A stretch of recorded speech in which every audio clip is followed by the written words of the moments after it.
Joyce. Yes. Are you still an active employee of TSC? Yes.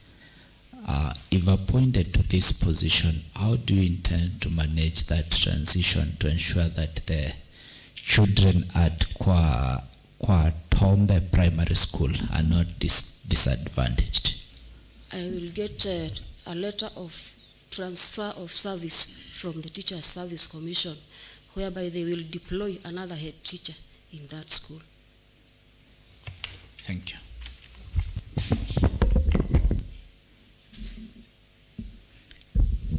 Thank you, members. And I think we have come to the end of of the vetting exercise on Joyce. But before we release her, I would like to ask Joyce if you have something to tell us. You can make a comment on that. Yes. Yes.